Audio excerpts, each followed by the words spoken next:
ये कानून बनाकर हम एक ऐसा बीज बो रहे हैं आने वाले भविष्य में जिसकी फसल कड़वी ही पैदा होगी। ये कथन कहा था लॉर्ड मिंटो ने। भारत के संवैधानिक विकास क्रम में इस कथन से जुड़ा हुआ महत्व और इसकी परेशानियां आज हम समझने का प्रयास करेंगे। ये वीडियो भारत के संवैधानिक विकास क्रम का दूसरा वीडियो है। इससे पहले हम एक वीडियो ऑलरेडी बना चुके हैं भारत के संवैधानिक विकास में ईस्ट इंडिया कंपनी के दौरान हुए जो प्रावधान हैं उनसे जुड़े हुए। इस वीडियो में हम कोशिश करेंगे क्राउन के अधीन यानी अंग्रेजों के सीधे शासन के अधीन भारत में हुए संवैधानिक विकास। ज्यादा समय नहीं लेते हुए आइए शुरू करते हैं।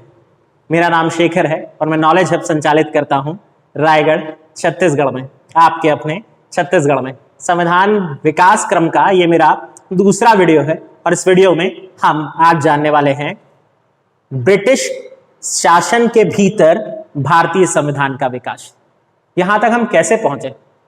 हम यहां तक पहुंचे एक महान क्रांति से, 1857 की क्रांति, जिसने ईस्ट इंडिया कंपनी के खिलाफ इतना बड़ा विद्रोह किया, उस बड़े विद्रोह को जन्म दिया जिसे ईस्ट इंडिया कंपनी को भारत से अपने राजनीतिक अधिकारों से हाथ धोना पड़ा। बहुत लोग कहते हैं कि 1857 की क्रांति असफल रही, मैं कहता हूं सफल रही। क्यों सफल रही भाई? ईस्ट इंडिया कंपनी व्यापारिक अधिकार तो याद होगा 1833 का अधिनियम, नहीं देखा तो मेरा इससे पहले का वीडियो जरूर देखें, आपको पता चलेगा कि व्यापारिक अधिकार कब खत्म हुए थे और राजनीतिक अधिकार अब वो खो चुकी थी 1857 की क्रांति के बाद। अंग्रेजों ने तय किया, यानी इंग्लैंड की गवर्नमेंट ने तय किया कि अब ईस्ट इंडिया कंपनी के राजनीतिक अधिकार भी समाप्त कर दिए जाने चाहिए और सीधे सीधे उसका शासन ब्रिटिश क्राउन के हाथों, क्राउन क्या होता है? राजमुकुट, अब वो जो भी पहने राजा या रानी उसके हाथों कर दिया जाना चाहिए। बस इसी सोच के साथ आया एक संवैधानिक विकास का क्रम, भारत प्रशासन अधिनियम 1858, 1858 का ये एक्ट इसी बात को बताने के लिए आया था। क्या था इस एक्ट में? कुछ महत्वपूर्ण बातें शामिल थी, आइए शेयर करते हैं। सबसे पहली बात, भारत का शासन अब क्राउन का शासन कहलाएगा या ब्रिटेन के राजतंत्र का शासन कहलाएगा। ब्रिटेन में जो भी राजा होंगे या रानी होंगे अब भारत उसके अधीन माना जाएगा। इन दिनों ब्रिटेन की महारानी थी क्वीन विक्टोरिया, अब भारत का शासन उनके हाथों सौंप दिया गया। ये अनाउंसमेंट इस अधिनियम में की गई थी। ध्यान रखें, इस बात की ऑफिशियल घोषणा, यानी अब से भारत की रानी क्वीन विक्टोरिया होगी, इस बात की घोषणा सन 1876 में हुई, ना कि इस एक्ट में। ये ध्यान रखेंगे। ऑफिशियल अनाउंसमेंट 1876, डेट याद करना है, डेट भी याद करा दे रहा हूं। 28 अप्रैल था वो तिथि जब 1876 को क्वीन विक्टोरिया को भारत की रानी घोषित कर दिया गया था ऑफिशियली। बाकी इस एक्ट में यह बात लिख दी गई थी। साथ ही साथ एक और बड़ी बात हुई, भारत में गवर्नर जनरल का पद चला आ रहा था, याद होगा आपको, वो पद अब समाप्त कर दिया गया। इसके साथ साथ एक नया पद बनाया गया, वायसराय का पद। बहुत कुछ नहीं हुआ, लॉर्ड कैनिंग उस समय गवर्नर जनरल थे, उन्हें गवर्नर जनरल से हटा करके वायसराय बना दिया गया। वायसराय क्या होता है? राजा का प्रतिनिधि, रिप्रेजेंटेटिव ऑफ किंग, यानी ब्रिटेन में जो भी क्राउन होता उसके रिप्रेजेंटेटिव के रूप में काम करने वाले, प्रतिनिधि के रूप में काम करने वाले को वायसराय कहा जाता। अब इनके हाथों सरकार की सत्ता सौंप दी गई थी, यानी कि एक तरह से राजाओं के प्रतिनिधि के रूप में एक व्यक्ति बैठ चुका है। इसकी सहायता के लिए एक व्यक्ति और रखा गया जिसे भारत सचिव का नाम दिया गया, या फिर सेक्रेटरी फॉर इंडिया आप कह सकते हैं। भारत सचिव कौन होता? भारत सचिव वो व्यक्ति होता जो ब्रिटेन की पार्लियामेंट, ब्रिटेन की संसद में मौजूद कैबिनेट का मेंबर होता है। कैबिनेट क्या होता है? मंत्रिमंडल को कैबिनेट कहते हैं। जैसे हमारा मंत्रिमंडल है ना, मोदी जी का मंत्रिमंडल, बस उस तरह के मंत्रिमंडल के एक सदस्य में से वो भी होता और भारत सचिव का पद उसे दिया गया था। ध्यान रखें, इन दोनों व्यक्तियों के अलावा 15 सदस्यों की एक परिषद और बनाई गई थी। इस 15 सदस्यों की जो परिषद थी इसे इंडियन काउंसिल या काउंसिल फॉर इंडिया कहा गया। इसमें 8 सदस्य राजा के द्वारा नियुक्त किए जाते या राजा रानी के द्वारा नियुक्त किए जाते और बाकी 7 सदस्य कैबिनेट या काउंसिल के द्वारा नियुक्त किए जाते। कुल हो गए 15 सदस्य। ये इतनी शक्तिशाली संस्था थी जो कि कानून आदि बनाने पर भारत सचिव को सुझाव देती। अर्थशास्त्र के मामले, राजस्व के मामले आदि भारत सचिव बिना इनकी अनुमति के डिसीजन नहीं ले सकते थे। इसलिए इस संस्था का भी महत्व आप ध्यान रखेंगे। 15 सदस्यों की एक परिषद। इसमें एक और चीज आपको ध्यान रखनी है, वो ये है कि ये जो भारत सचिव का पद था, इसके बनने के बाद बोर्ड ऑफ कंट्रोल और कोर्ट ऑफ डायरेक्टर, ये दो प्रावधान याद है पिट्स एक्ट के, ये दोनों अब समाप्त कर दिए गए, या ये कहें कि भारत सचिव को ये दोनों पद एक साथ मिला करके सौंप दिए गए थे। इसके बाद बात करें तो इस एक्ट की खूबसूरती को देख करके अंग्रेजों ने कहा कि भाई ये तो एक ऐसा एक्ट है जो भारत के अच्छे शासन के लिए लाया गया है। Act for the better government in India ये नाम दिया गया था। भारत में उस समय उदारवादियों का जो दल था या उदारवादी नेता थे, उन्होंने भी खुश होकर के इसे अधिकारों का मैग्ना कार्टा या फिर अधिकारों का महान अधिकार पत्र कह दिया था। मैग्ना कार्टा का यही अर्थ होता है, महान अधिकार पत्र। तो ये सब कुछ हो रहा था इस एक्ट के द्वारा। इस एक्ट की सबसे बड़ी बात अगर देखें तो यही है, वायसरॉय का पद, भारत सचिव का पद, 15 सदस्यों की परिषद और महारानी का शासन भारत में स्थापित हो जाना। हाँ, पिट्स इंडिया एक्ट के द्वैध शासन विधि जो थी, board of controller, court of director, उसे भारत सचिव को सौंप दिया जाना, ये सब कुछ इस एक्ट की खूबसूरत बातें थी। आगे बढ़ते हैं, अगले एक्ट पर आते हैं। अगला जो एक्ट था वो था भारत परिषद अधिनियम 1861। ये एक्ट भी एक तरह से कहें तो प्रशासन में भारतीयों को शामिल करने के इरादे से लाया गया था।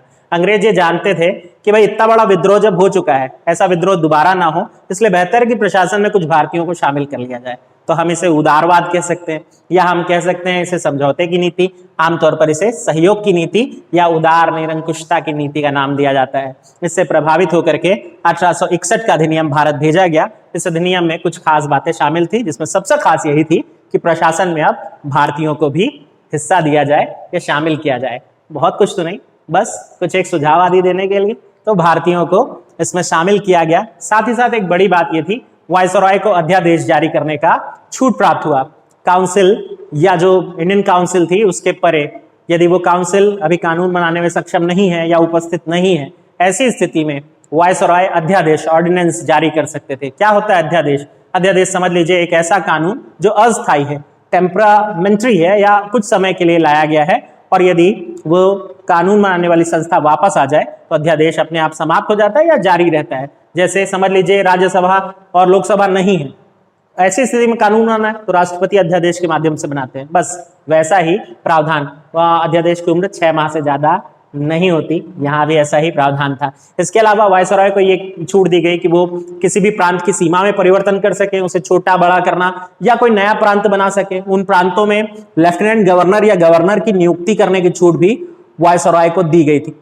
यानी वायसरॉय का पद अभी भी शक्तिशाली आप मान सकते हैं। इसके अलावा अगर देखें तो वायसरॉय जो थे वो प्रभावशाली तो दिखाई दे रहे थे, लेकिन उन्हें भी अपने डिसीजन जो थे वो भारत सचिव से पूछ करके लेने होते थे। इसके अलावा अगर देखें तो वायसरॉय की ये जो कानून बनाने की शक्ति थी, उसके तहत लॉर्ड कैनिंग जो समय भारत के वायसरॉय थे, उन्होंने एक बहुत महत्वपूर्ण पहल शुरू की थी, जिसको हम विभागीय पहल कह सकते हैं। इसे विभागीय पहल या क्या कहें, पोर्टफोलियो। अब आप बोलेंगे ये क्या है?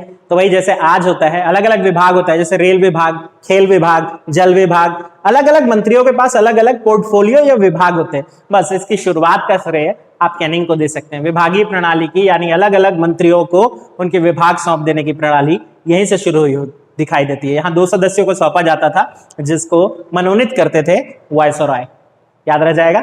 बात करते हैं विभागीय प्रणाली के प्रारंभ के अलावा कुछ स्तर पर हम देखें तो कुछ प्रशासनीय ऐसे केंद्र भी बने अलग अलग, जो कि जैसे बंगाल है, पंजाब है, पश्चिमोत्तर सीमा प्रांत है, जिसको हम प्रशासनिक विकेंद्रीकरण का प्रतीक मान सकते हैं। अब ये क्या है, ये जानने का प्रयास करते हैं। भाई प्रशासनिक विकेंद्रीकरण का मतलब होता है एक बड़े सरकार के अधीन ही सब कुछ ना हो करके छोटे छोटे राज्यों को भी अपने डिसीजन लेने का पावर हो। जैसे छत्तीसगढ़ राज्य है, कुछ निर्णय खुद से ले सकती है, हर बात के लिए केंद्र की तरफ नहीं देखती है, यानी खुद से भी डिसीजन मेकिंग पावर प्रांतों के पास होना, ये विकेंद्रीकरण का सूचक आप मान सकते हैं। सरल शब्दों में हम कहें तो इसकी शुरुआत भी यही होते हुए दिखाई देती है। इसके अलावा एक छोटा सा पॉइंट जो मेंशन तो नहीं, लेकिन आप ध्यान रखें, विधान परिषद जो बनी थी उसमें सदस्य जो है वो 12 तक हो सकते थे। इन 12 सदस्यों को मनोनयन कौन करते थे? वायसरॉय महोदय करते थे। ध्यान ये भी रखना है कि इनका कार्यकाल 2 वर्ष तक का होता था। ये सारी बातें 1861 के अधिनियम में थी। बड़ी बात क्या निकल के आई?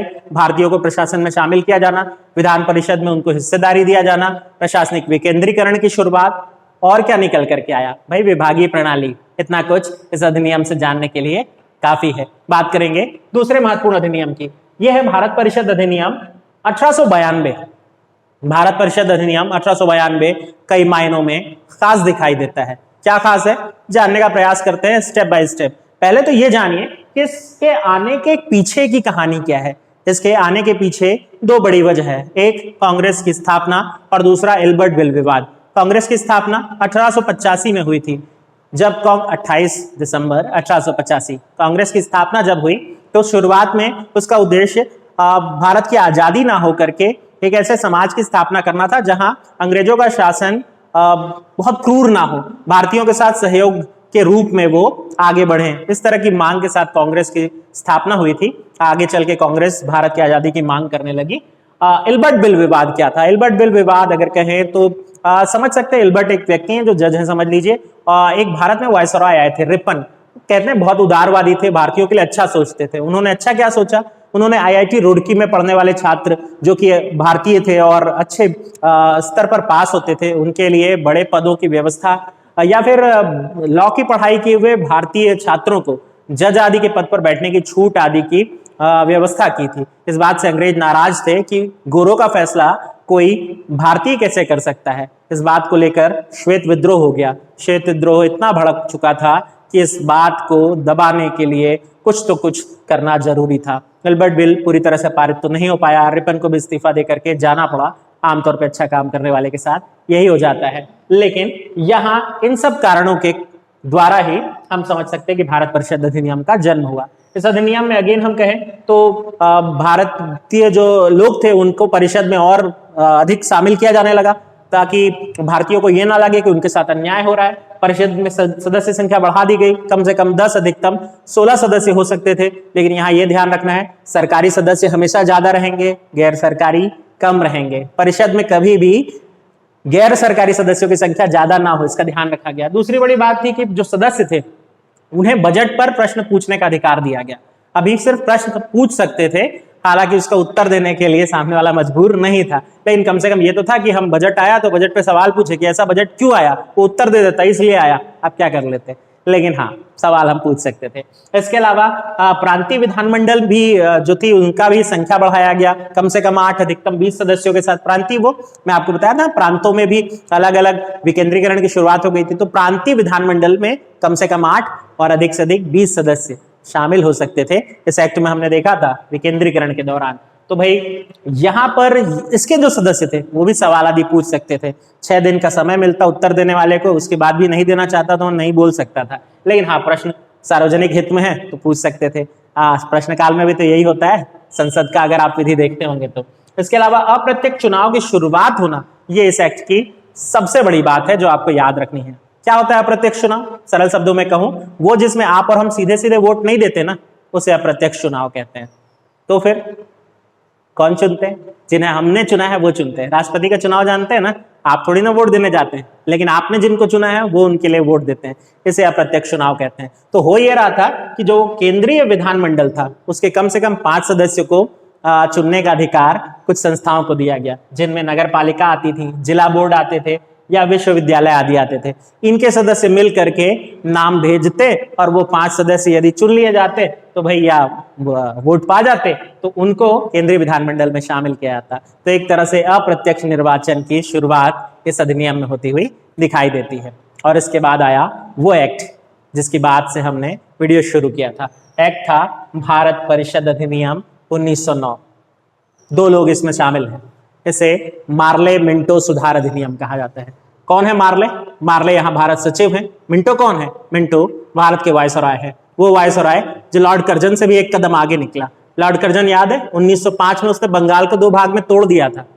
ये तो उससे भी एक कदम आगे निकला। भारत में उभरते हुए राष्ट्रवाद से इतना घबराया हुआ था कि इसने हिंदू मुस्लिम के बीच वो लकीर खींच दी जो आज तक हम मिटा नहीं पाए हैं। इसने सांप्रदायिक निर्वाचन की शुरुआत कर दी भारत में, यानी कम्युनिटी बेसिस इलेक्शन, संप्रदाय के आधार पर चुनाव की नींव रख दी इस व्यक्ति ने। और इसीलिए ये वो कथन कहता है कि याद रखना कि कानून बनाकर हम वो बीज बो रहे हैं जिसकी फसल कड़वी ही पैदा होगी। क्या कड़वी है? बहुत कड़वी है। और ये हम समझ नहीं पाते कि ये कब और कैसे कर दिया गया। इसके पीछे भी एक ऐतिहासिक कहानी है। कहानी 1906 में चलती है। मुस्लिम लीग की स्थापना हुई या मुस्लिम लीग का गठन हुआ 1906, जगह ढाका। यहाँ आगा खां, सलीमुल्लाह खां आदि जो लोग थे उन्होंने मिलकर के मुस्लिम लीग का गठन। इसमें कहते हैं साथ देने वाले व्यक्ति मिंटो खुद थे। मिंटो चाहते थे कि हिंदू और मुस्लिम के बीच ये दूरी बढ़ती चली जाए।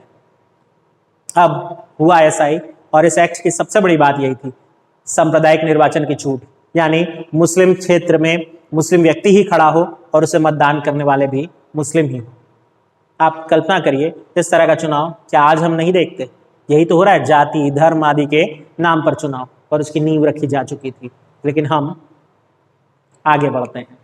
तो इस एक्ट के द्वारा ये तो हो ही रहा था, इसके अलावा भी कुछ चीजें थी, जैसे वायसराय की कार्यकारी जो परिषद थी उसका भी माफी चाहूंगा। इसके अलावा हम 1909 के इस अधिनियम की बात करें तो सांप्रदायिक निर्वाचन में मुस्लिमों को ही स्थान दिया गया, और वायसराय की परिषद में एक बड़ी चीज हुई, भारतीयों को स्थान दिया जाने लगा मनोनयन करके। भाई छूट देना भी जरूरी था, और एक व्यक्ति चुने गए विधिक सदस्य या कानूनी सलाहकार के रूप में, सत्येंद्र नाथ सिन्हा। ये प्रश्न कई बार आया है, वायसराय की कार्यकारिणी में चुने जाने वाले पहले भारतीय कौन थे? सत्येंद्र नाथ सिन्हा, नाम याद रखिएगा। ये भी इस एक्ट की ही उपज थी। इसके अलावा केंद्रीय जो परिषद थी, इसमें सदस्यों की संख्या अगेन बढ़ा दी गई, कम से कम 16 और अधिकतम 60 सदस्य रहेंगे, ये तय किया गया। लेकिन ये क्या याद रखना है, गैर सरकारी सदस्य कभी भी सरकारी सदस्य से ज्यादा ना होने पाए, हमेशा सरकारी सदस्य की संख्या ज्यादा रहे। तो ये सब कुछ हो रहा था 1909 के मार्ले मिंटो सुधार अधिनियम में। क्या सच में सुधार था या बिगाड़ था? आगे बढ़ते हैं, 1919 भारत शासन अधिनियम पे पहुंचते हैं। ये मॉन्टेग्यू चेम्सफोर्ड सुधार कहलाता है। कौन है मॉन्टेग्यू? मॉन्टेग्यू भारत सचिव है। कौन है चेम्सफोर्ड? चेम्सफोर्ड भारत के वायसराय थे, जैसे मार्ले मिंटो में था, बस उसी तरह से मॉन्टेग्यू चेम्सफोर्ड भारत सचिव, भारत के वायसराय। इन दोनों लोगों की दिमाग की उपज, ये भी भारत की उभरती हुई राष्ट्रवादिता से डर करके ही लाया गया एक्ट माना जा सकता है। भारत में उन दिनों प्रेस बहुत चरम पर था, साथ ही साथ संघ सभा सम्मेलन बन के भी अंग्रेजों का भरपूर विरोध हो रहा था। घबराए हुए अंग्रेजों ने 1910 में पहले प्रेस एक्ट लाने का प्रयास किया, जिसमें प्रेस की आवाज को दबाने का प्रयास किया गया, और 1911 में संघ विरोधी एक्ट लाए, जिसमें लोगों को संघ या सम्मेलन करने पर रोक लगाने की बात कही गई। हालांकि इसके बाद भी सम्मेलन हुए, संघ हुए, अखबार निकले, और एक बड़ा आंदोलन हुआ, होम रूल आंदोलन। तिलक जी और एनी बेसेंट, यह आंदोलन इतना बड़ा हो रहा था कि घबराए हुए अंग्रेजों ने भारत को फिर कुछ नया सौंपने का प्रयास किया। क्या था इस बार का लॉलीपॉप? यही था इस बार का लॉलीपॉप। नाम दिया गया, भाई प्रांतों में आप अपनी सरकार बना सकते हैं, वो भी छोटे स्तर पर। आइए डिटेल में जानते हैं। 1919 के इस अधिनियम में भारतीयों को यह छूट मिली कि वो प्रांतीय स्तर पर यानी राज्य स्तर पर सरकार का गठन कर सकते हैं। हालांकि यह सरकार पूर्ण रूप से शक्तिशाली तो नहीं होती, कुछ अधिकार इसके पास जरूर होते। साथ ही इस अधिनियम ने द्वैध शासन की शुरुआत कर दी। डायरकी या द्वैध शासन, यहाँ पर विषयों को आरक्षित और हस्तांतरित दो भाग में बांट दिया गया। यानी कुछ विषय जो सिर्फ केंद्र के हाथ में रहते, अंग्रेजों के हाथ में, और कुछ विषय जो भारतीय सरकार बनाते उनके हाथों में रहते। तो कौन से विषय सरकार अपने हाथों में रखती? सभी महत्वपूर्ण विषय, उन्हें केंद्रीय विषय कह सकते हैं, या आप कह सकते हैं आरक्षित विषय। भाई राजस्व, रेवेन्यू, अंग्रेज किसी को थोड़ी ना देने वाले थे। वित्त, पैसा, किसी को नहीं देने वाले थे। अगर हम बात करें पुलिस, किसी को नहीं देने वाले थे। तो ये सब केंद्रीय जो विषय थे उसके भीतर रहे, न्याय आदि। और हस्तांतरित यानी जिसको राज्य अपने नियम या कानून बनाकर लागू कर सके। शिक्षा और स्वास्थ्य जैसे विषय राज्य सरकारों को दिए जाने लगे। तो राज्य सरकार बनाए जाने की छूट, विषयों को दो भाग में बांटना, ये 1919 अधिनियम की बड़ी बातें थी। और क्या था इसमें? इस एक्ट में एक बड़ी बात यह थी कि सांप्रदायिक निर्वाचन समाप्त नहीं किया गया, बढ़ा दिया गया। किनको दे दिया गया? अब दे दिया गया सिखों को, दूसरा दे दिया गया आंग्ल भारतीयों को, तीसरा भारतीय ईसाइयों को, चौथा यूरोपियों को। अब आप बोलेंगे आंग्ल भारतीय क्या होता है और भारतीय ईसाई क्या होता है? वो जो अपना धर्म छोड़ करके ईसाई धर्म अपना लिए थे उन्हें भारतीय ईसाई कहा गया। और बात करते हैं एंग्लो इंडियन, जिसके माता या पिता में से कोई एक ब्रिटिश हो, कोई एक भारतीय हो, इन्हें एंग्लो इंडियन कहा जाता। इन सब को भी सांप्रदायिक निर्वाचन की छूट दे दी गई। यानी मुस्लिमों को दी गई सांप्रदायिक निर्वाचन की छूट जो 1909 में आई थी, अब उसका दायरा और बढ़ चुका था। अब तो और बढ़ चुका है, जाति, धर्म, समाज, नाम, पता नहीं क्या क्या, हम सब पे वोट करते हैं, बस काम पे वोट नहीं करते। ये सब कुछ इसमें हो रहा था। इसके अलावा अगर देखें तो लोक सेवा आयोग के गठन का प्रस्ताव इसी में शामिल था, इस अधिनियम में। हालांकि तुरंत तो नहीं हुआ, ये 1926 के आसपास केंद्रीय लोक सेवा आयोग का गठन होते हुए दिखाई देता है। केंद्र और राज्य के बजट अलग अलग किए गए, ये भी एक बड़ी बात है। भाई अगर राज्य में सरकार बनाने का मौका दे रहे हैं भारतीयों को, तो राज्य का बजट अलग आएगा, और केंद्र का बजट तो आता ही था हर बार। तो केंद्र और राज्य के बजट अलग अलग किए जाने के प्रावधान, ये सब 1919 बाल शासन अधिनियम या मॉन्टेग्यू चेम्सफोर्ड सुधार। इसके बाद एक अधिनियम और है 1935 का अधिनियम, वो अगली क्लास में हम जानेंगे क्योंकि वो अपने आप में बहुत बड़ा सा विषय है, तो हम तीसरा वीडियो इसका बनाएंगे, उसमें इसकी डिटेल जानेंगे। आज की कहानी यहीं तक। आपको यदि वीडियो अच्छा लगा तो लाइक करिए, कमेंट करिए, शेयर करिए। आप जब हमसे इस तरह से जुड़ते हैं, कमेंट के माध्यम से बात करते हैं, तो हमारा विश्वास बढ़ता है। हमारा विश्वास बढ़ता है तो हम और आपके लिए काम करने के लिए प्रेरित होते हैं। तो आप कोशिश करिए हमारे वीडियो अधिक से अधिक शेयर करें। हमारे वीडियो शेयर करते हुए ये भी ध्यान रखें कि यदि आप अपने मित्रों से जो कि पढ़ने के इच्छुक हैं, उन्हें इससे जोड़ सके तो हम आपके बहुत आभारी होंगे। अच्छा लगा आपसे मिल करके, धन्यवाद। फिर मिलेंगे किसी नए वीडियो में।